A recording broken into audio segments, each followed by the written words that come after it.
Amém. Espaço pequeno é um problema. Eu quero convidar você a abrir lá em Filipenses. Estamos aí caminhando na carta aos Filipenses, capítulo 3, verso 17 a 21. Convido você a abrir ou ligar a sua Bíblia lá. Quem tiver com a Bíblia de papel, deixa marcado. Quem está com a Bíblia digital, deixa ligado. E convido você a orar mais uma vez.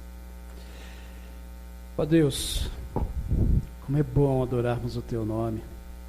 Como é bom, ó Deus, nos encontrarmos com o Senhor todos os momentos, e agora aqui na Tua casa, aqueles que estão em casa também adorando ao Senhor.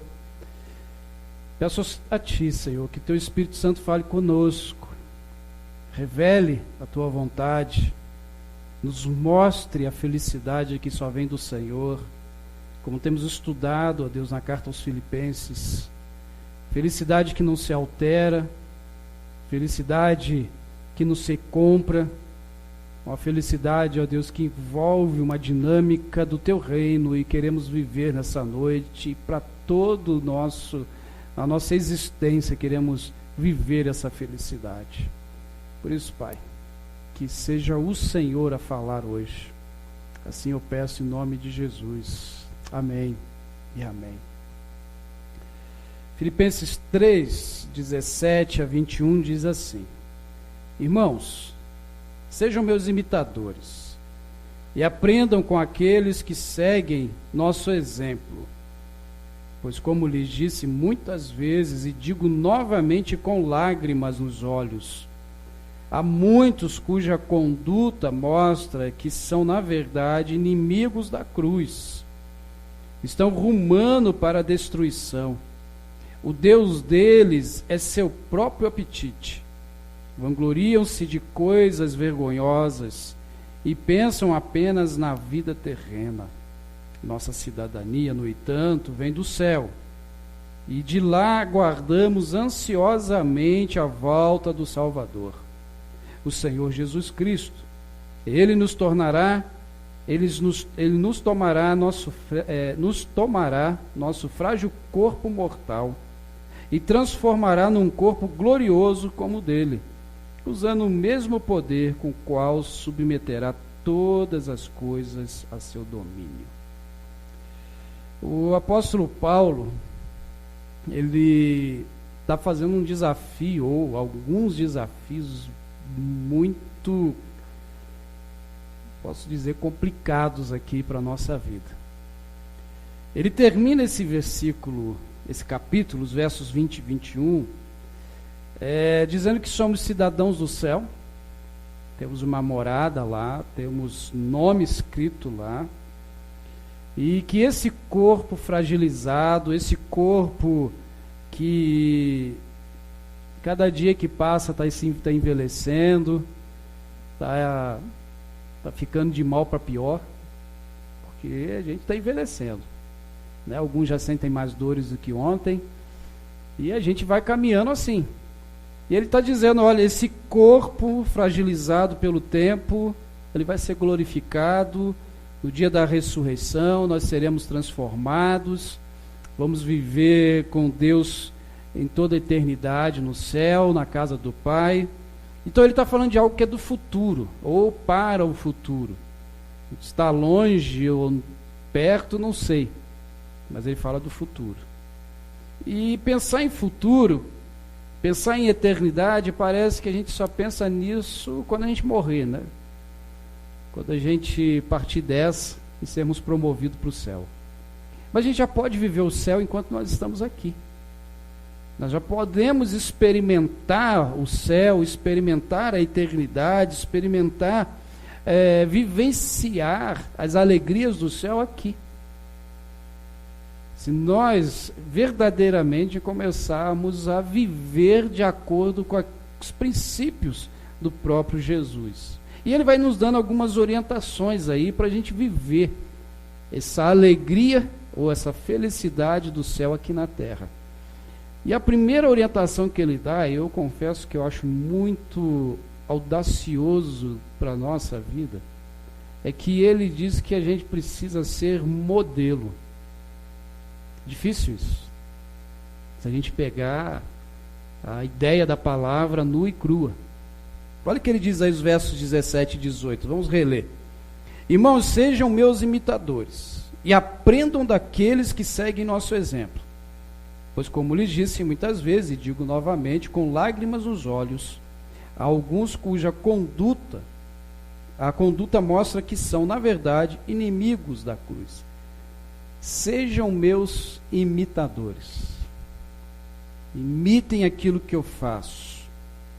Paulo, ele está dizendo para os filipenses, e uma fala audaciosa, ele está dizendo, olha para mim, está vendo o jeito que eu vivo? Então vivo igual. Pois me imitem, pois eu imito a Cristo. Ele está dizendo, eu sou um modelo a ser copiado. Parece que até Paulo naquele momento deu ali algum problema nele de narcisismo, ele está se achando demais, ele está dizendo, mas não.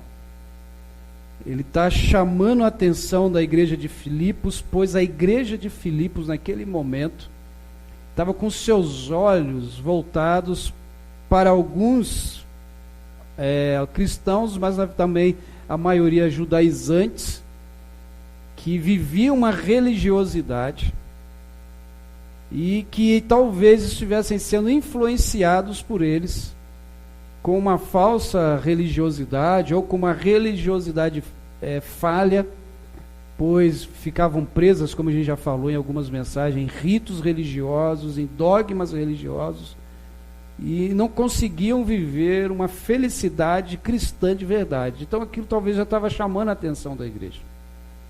E ele diz, olha, essas pessoas são inimigas da cruz. Por quê? Porque a partir do momento que em Cristo todo esse rito religioso foi jogado por terra, foi realizado um único e perfeito sacrifício, o véu foi rasgado, já não se precisa mais ir lá levar a ovelha, a pomba, para fazer o sacrifício. Eles se tornaram inimigos da cruz.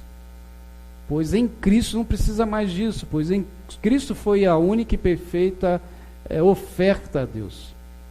Então quando eles olham Cristo e veem que pela graça não há mais necessidade de se fazer nenhum ritual religioso, basta adorar ao Senhor, basta confiar nele, basta viver o cristianismo que Jesus veio trazer, ou a forma de se adorar a Deus, eles se tornam inimigos da cruz, porque para eles, para ser salvo, é necessário circuncisão, como já falamos anteriormente, era necessário ir lá e oferecer sacrifício, era necessário ir ao tabernáculo, isso para os judaizantes, mas em Cristo, Paulo está dizendo, não precisa mais.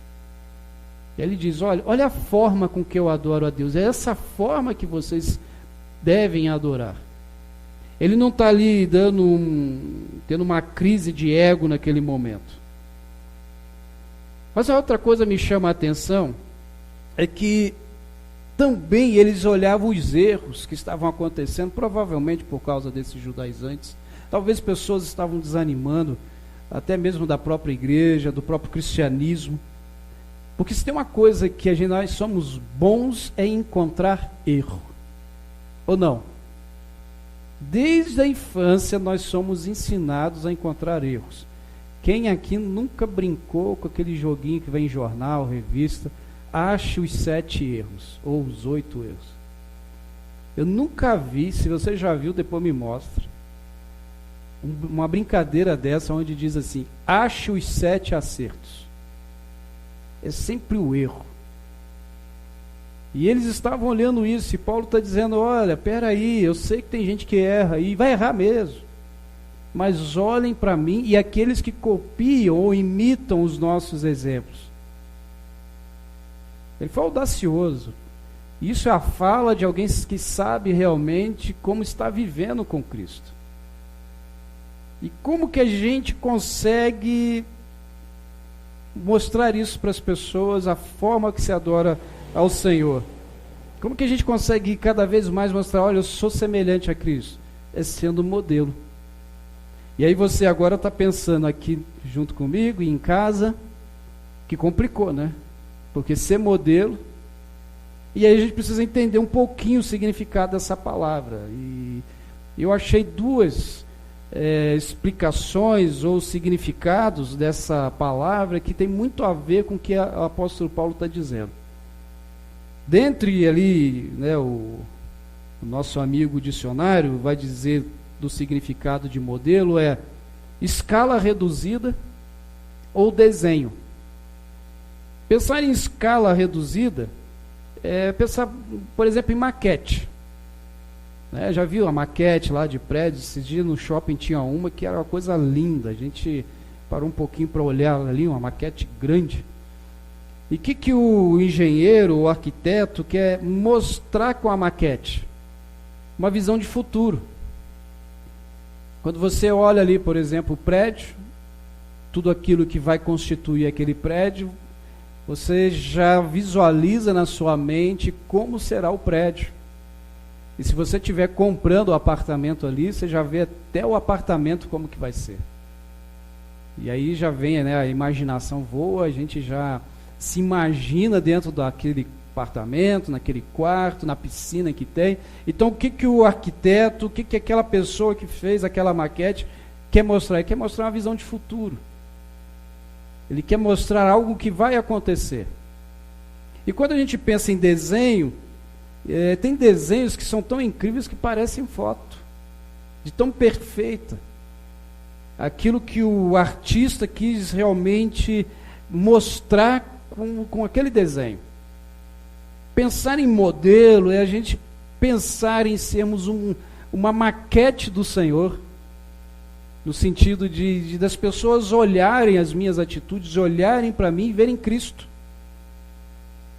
Olharem para mim o jeito de eu viver, o jeito de eu tratar a minha família, o jeito de eu tratar a esposa, o jeito de tratar os filhos, o jeito de tratar o vizinho, o jeito de eu tratar no trânsito, e nesse sentido eu preciso consertar algumas coisas nessa maquete, mas mostrar para as pessoas que nós estamos em processo de construção, como falei semana passada, que nós somos perfectíveis, que estamos ali no processo de mudança.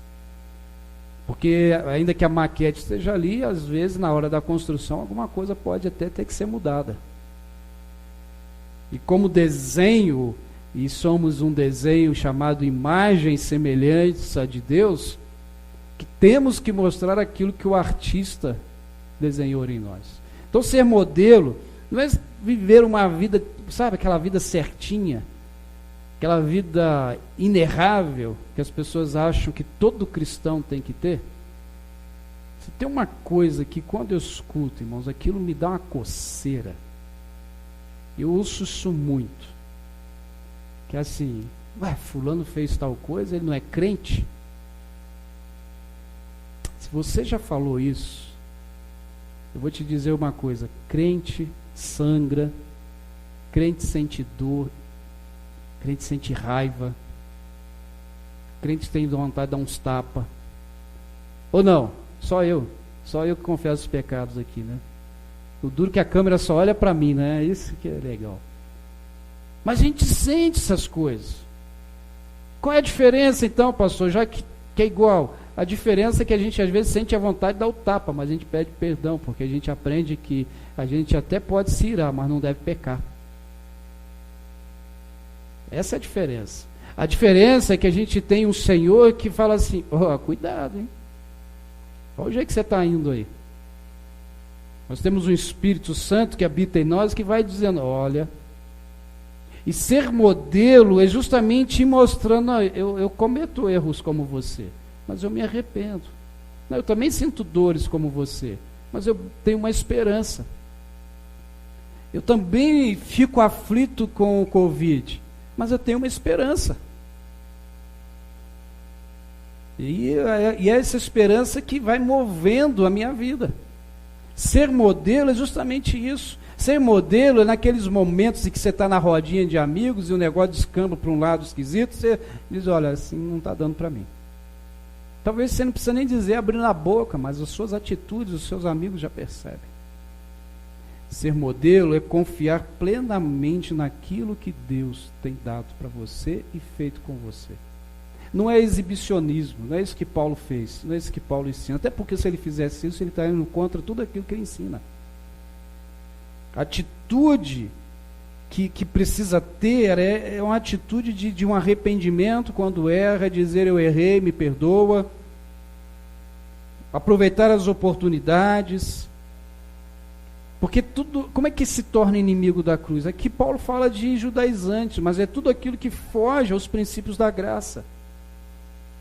Ser modelo é justamente entender que se a pessoa errou, eu posso dar uma oportunidade para ela. E vamos tentar de novo. É o famoso 70 vezes 7. Ser modelo não é mostrar perfeição, porque aí você está mentindo e não é para Deus. E às vezes nem é só para o outro, mas é para você mesmo. Queridos, falta muito hoje na nossa sociedade modelos. Modelos de pessoas que estão buscando cada vez mais serem parecidas com Jesus. Pessoas falhas, e a gente quando lê na Bíblia, o próprio apóstolo Paulo diz que olhem para mim, copiem-me. Isso que o apóstolo Paulo está dizendo, mas ele deu cada pisada na bola, mesmo sendo apóstolo ainda. Lembra da briga lá com Barnabé? Por causa de João Marcos? Ele já era apóstolo ali. Ele está dizendo, seja meu imitador. Ele pensa assim, então eu posso brigar com os irmãos? Não, ele se arrependeu depois. Leia 2 Timóteo, capítulo 4, que você vai ver lá. Ele vai dizer, olha, ele traga Marcos que ele me é útil. Ou seja, ele se mostrou ali mudando. Ser modelo é isso. É procurar ser essa maquete do Senhor, ou seja, ser aquilo que o Senhor está construindo na sua vida para as pessoas e mostrar o desenho que você é. Muitas vezes a gente ainda se encontra um rabisco, mas Ele quer fazer em nós uma obra de arte. Uma outra coisa que Paulo, uma outra orientação que Paulo vai dando, e como eu disse, ele caprichou nas dificuldades das orientações. É a gente aprender a olhar menos para nós mesmos. Olhar fora de nós. Filipenses 3,19 diz: estão rumando para a destruição. O Deus deles é o próprio apetite. Vangloriam-se de coisas vergonhosas e pensam apenas na vida terrena. Em algumas traduções diz que o Deus deles é o próprio estômago ou o próprio ventre. O que isso quer dizer? Que eles só olham para eles. Eles estão preocupados somente com eles. Sabe aquele tipo de gente que tem 2 pessoas para comer e só tem uma coxa de frango?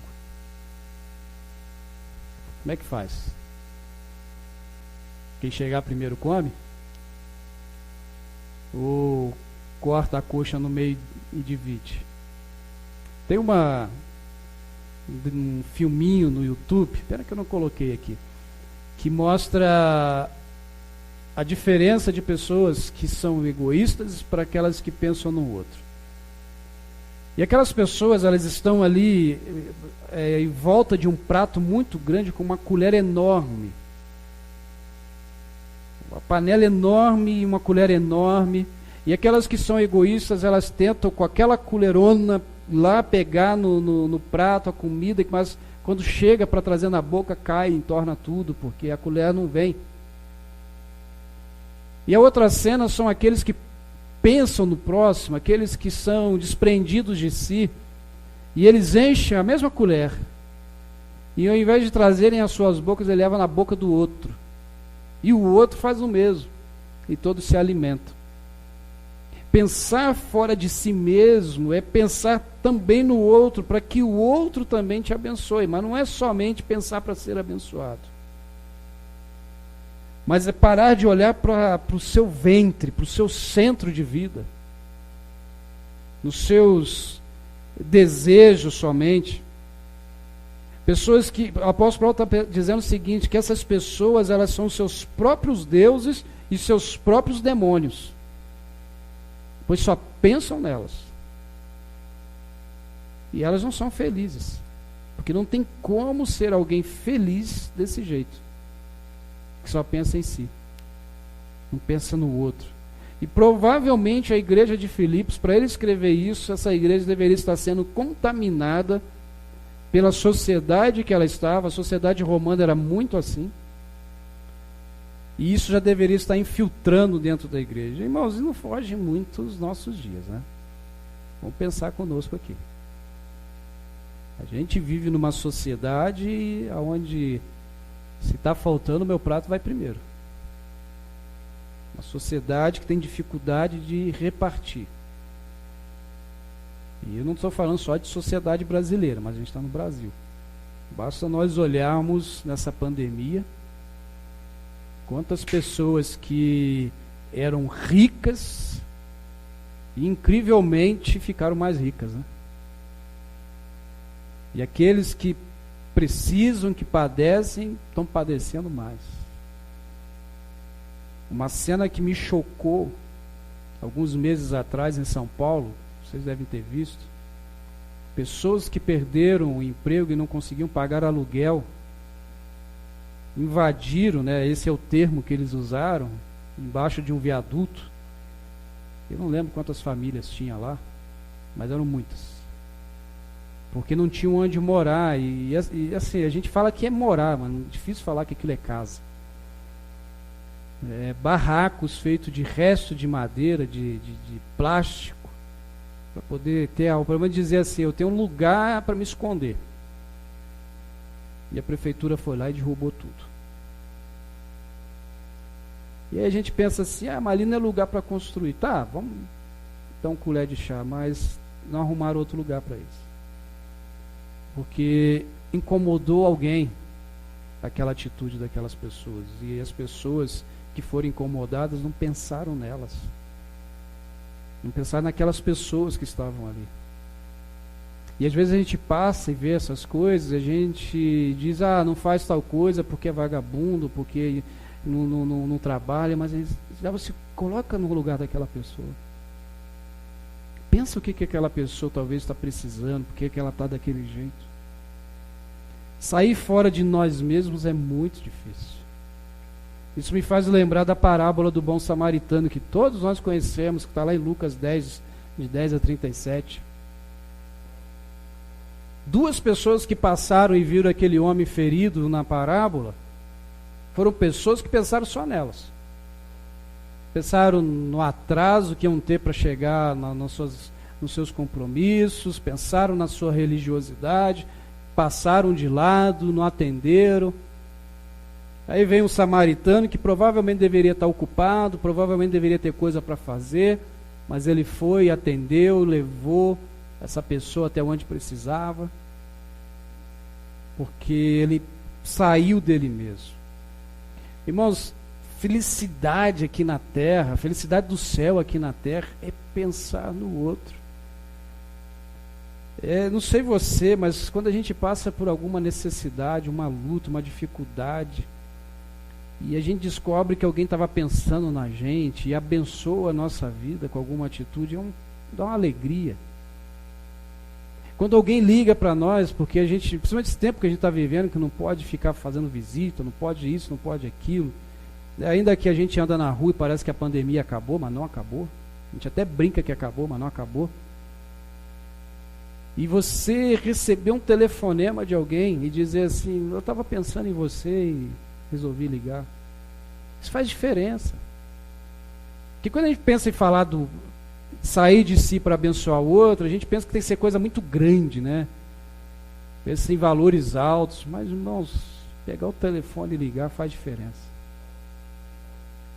Pegar o telefone e falar assim, eu liguei para orar com você, eu liguei para saber como você estava. Isso faz diferença. Aí de repente nessa ligação você pode descobrir que tinha algo mais. E aí você pode mobilizar outros para abençoar essa vida. Sair de nós mesmos é correr risco. Eu lembro de uma história, não sei se é real, de um soldado que, quando chegou no alojamento, descobriu que seu amigo não tinha chegado. E ele perguntou lá para o pessoal ali, para o capitão, cadê fulano? E ele falou, olha, nossa informação é que ele se feriu no campo de batalha. Ele disse, eu vou lá buscá-lo. E o capitão ali, tentando tirar isso da cabeça dele, não, eu vou, e por fim ele foi, se arriscou. Horas depois ele chega com o corpo do amigo nos ombros. O capitão dá de cabeça e diz aí, não falei que você ia perder seu tempo? Não, não perdi meu tempo. Porque quando eu cheguei lá, ele estava vivo ainda e disse para mim, eu sabia que você ia voltar.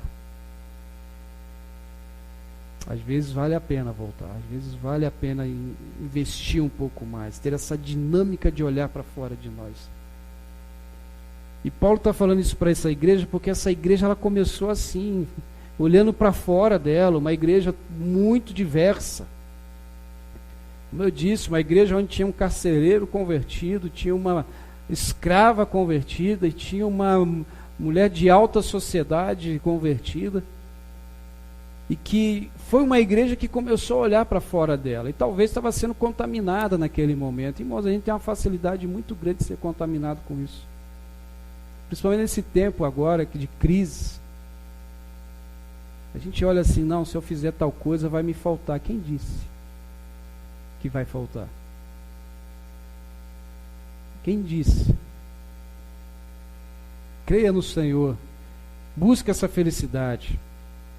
E ele dá uma última orientação para nós, e ela é última, não que seja menos importante, mas para que a gente guarde melhor. Nunca perca a expectativa da eternidade. O verso 20 a 21 diz que a nossa cidadania, no entanto, vem do céu. E de lá aguardamos ansiosamente a volta do Salvador, o Senhor Jesus Cristo.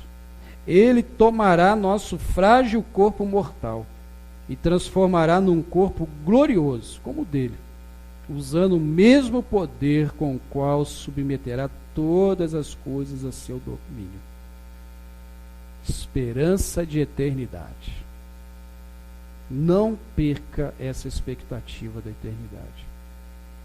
A esperança do futuro, com certeza, exerce em nossa vida hoje grande expectativa, grande poder. Pensar na eternidade faz com que a gente não desvie os olhos do Senhor vivendo nessa terra. E mais, a eternidade, quando a gente pensa nela, não nos deixa virar preguiçosos aqui na terra. Porque pensar na eternidade não quer dizer que agora eu vou viver a vida de qualquer jeito, porque eu vou para o céu mesmo, né? Não é isso. A gente tem uma missão aqui na terra, a gente tem trabalho aqui na terra, e é por isso que a gente já pode viver a felicidade da eternidade aqui, mas a gente não pode abrir mão das coisas que Deus tem nos dado. Dos dons, da profissão, da família, aquilo que Deus nos deu aqui.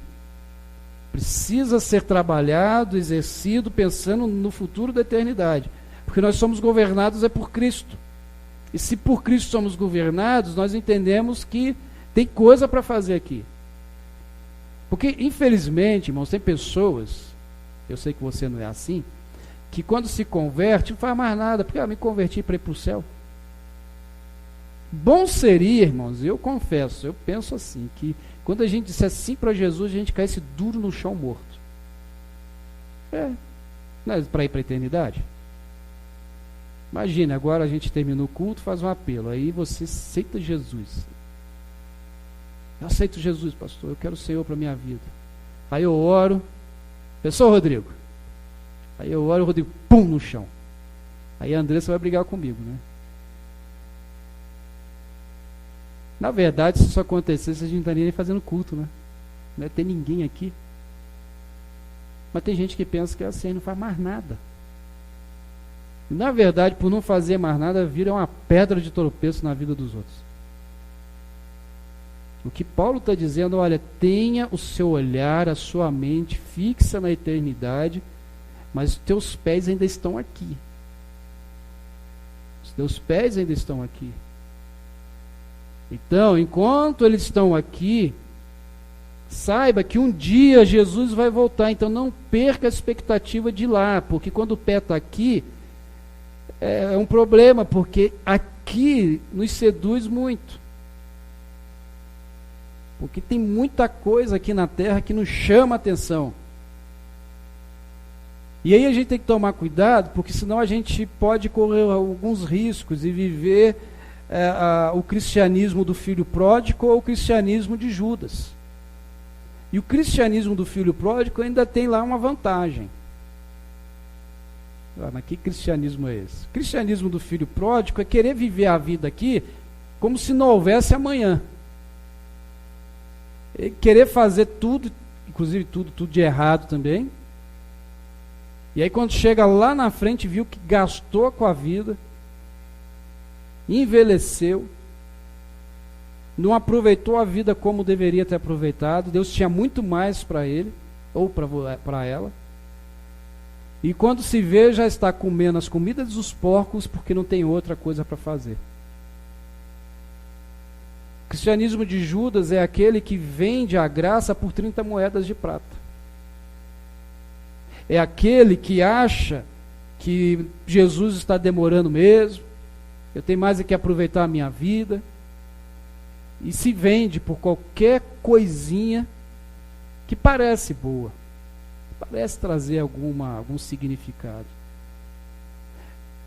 Mas a diferença, e por isso eu disse que o cristianismo do filho pródigo ainda tem uma esperançazinha no final, porque na hora que está lá comendo a comida do porco, ainda dá tempo de olhar para o céu e pensar assim, poxa, na casa do meu pai até os escravos, os trabalhadores, têm uma vida melhor do que a minha, eu vou voltar. Quando eu volto para a casa do pai, até aquele irmãozinho mais simples, que a gente diz que é mais simples, tem uma fé melhor do que a minha, então eu vou voltar. E o pai faz o quê? O pai está de braço aberto. E o pai recebe. E o pai recebe como? Recebe através daqueles que já estão fora de si, né? Fora de si no bom sentido, tá? Que abraçam quando voltam para casa. Porque ele encontrou esperança ainda. Ele fez as burradas dele, mas teve perdão, teve um abraçar de alguns irmãos ou de todos. Ele voltou. Qual o perigo do cristianismo de Judas? Judas se enforcou. Judas não voltou. E, irmãos, tem muitos que não estão voltando, porque esse mundo já tragou. Esse mundo já tirou a cidadania, já tirou a perspectiva da eternidade. Porque, como o próprio Paulo vai dizer em Coríntios, que o príncipe desse mundo cega os entendimentos das pessoas, cega, e está cegando também alguns que antes estavam aqui. E aqui que eu digo, na igreja de forma geral, seja qual for a igreja. E eu tenho orado muito, e alguns colegas pastores temos orado juntos, para que esse tempo de crise, de pandemia, de culto online, não segue a igreja. E eles acabem vivendo aquilo que Judas viveu. Online é muito bom, irmãos, mas a gente não recebe abraço do pai assim na igreja. Ainda que está fazendo falta, né? A gente não pode se abraçar. Domingo passado quem veio, né? Eu achei estranho, acabou o culto, todo mundo foi embora. Mas por enquanto é o que tem, né? Mas eu queria deixar isso para você. Não perca a visão da eternidade, independente daquilo que você está passando, independente daquilo que estão te oferecendo, independente daquilo que estão dizendo para você. Muitos estão dizendo que Jesus não vai voltar, que isso é mito. Alguns estão até se alegrando com coisas que têm acontecido no mundo e a gente acha, é assim mesmo, esse negócio de igreja. Mas eu quero dizer para você, ele vai voltar sim. Não sei o dia, não sei a hora, e como a gente não sabe o dia nem a hora, a gente fica vigiando. A gente fica à espera. Volta e meia a gente recebe, quando precisa fazer um concerto na internet, na televisão, a pessoa fala o que para você? Entre as 8 e as 18 ele vai aí. A gente até tem um horário, mas o que a gente faz? Toda hora, a partir das 18, a gente fica chegando na janela. A gente fica esperando. Eu não sei a hora, não sei o dia, mas a gente fica esperando. E nem esperar é o quê? Ficar prevenido, ficar esperto, ficar atento. A felicidade do céu, ela não é comprada. Ela é encontrada. E ela é encontrada na pessoa de Jesus. E não é difícil de ser encontrada, porque Ele está todos os momentos, todos os instantes do nosso lado. Basta a gente falar com Ele. Termino com 1 João 2,15 e 17, na tradução da Bíblia Mensagem, que diz: não amem os costumes do mundo, não amem os valores do mundo. O amor do mundo sufoca o amor do Pai. Praticamente tudo o que acontece no mundo, desejo de seguir o próprio caminho, de querer tudo para si, de parecer importante, não tem nada a ver com o Pai. Tudo isso o afasta do ser humano. O mundo e seus desejos vão passar, mas quem faz o que Deus quer está garantido na eternidade. O mundo aqui é o sistema em que nós estamos envolvidos. E ele engana. Ele tira a felicidade da gente. Por isso eu queria orar com você e por você nesse momento. Eu queria que você realmente colocasse os teus olhos, o teu coração na eternidade. Porque se você fizer isso, você vai ser modelo. Porque se você colocar o coração na eternidade, você sai de si e pensa também no outro. E aí, pode vir o que for, ainda que você se abale, mas não se altera. Porque sabe que é o Senhor que está com você. Queria orar então com você, e você que está em casa, ore também, reflita um pouco como tem andado o teu cristianismo, a tua fé. Ó Pai, a felicidade do céu com certeza pode ser vivida enquanto estamos aqui na terra. O apóstolo Paulo nos dá algumas orientações pesadas, difíceis sim, mas não impossíveis. Podemos ser modelos, ser, ó Deus, a maquete do Senhor. O Senhor é o nosso arquiteto, o Senhor está nos construindo. Somos o teu desenho, somos a tua imagem. Que as pessoas olhem para nós e contemplem Jesus nas nossas atitudes, no nosso jeito de falar, de fazer. Nos ensine a olhar um pouco mais para o próximo. Mas, Senhor, não nos deixe desviar os olhos da eternidade, pois esse mundo seduz. Os desejos, Senhor, que nós temos aqui, Senhor, muitas vezes mexe com a gente. Mas temos, Senhor, uma certeza que na eternidade é muito melhor. Então, Senhor, que possamos sonhar com a eternidade, ainda que nossos pés estão aqui. Mas sabendo, ó Deus, que o Senhor vai voltar. O Senhor não marcou hora. O Senhor não marcou dia.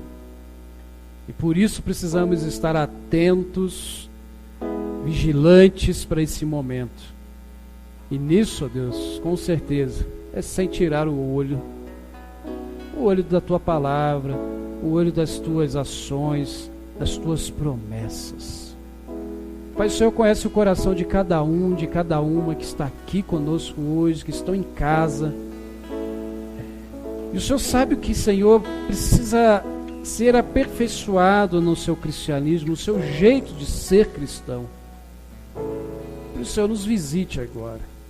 Nos transforme, nos mude, nos conserte. Talvez, Senhor, estamos, ao invés de parecer um desenho, parecemos mais um rascunho. Mas que bom que depois do rascunho, a coisa do desejo do artista aparece. Por isso, Senhor, não desista de nós. Continue, Senhor, a nos desenhar, para que, Senhor, possamos manifestar a Tua glória. É assim que eu oro, Senhor, crendo que o Senhor já está agindo nesse momento em vidas.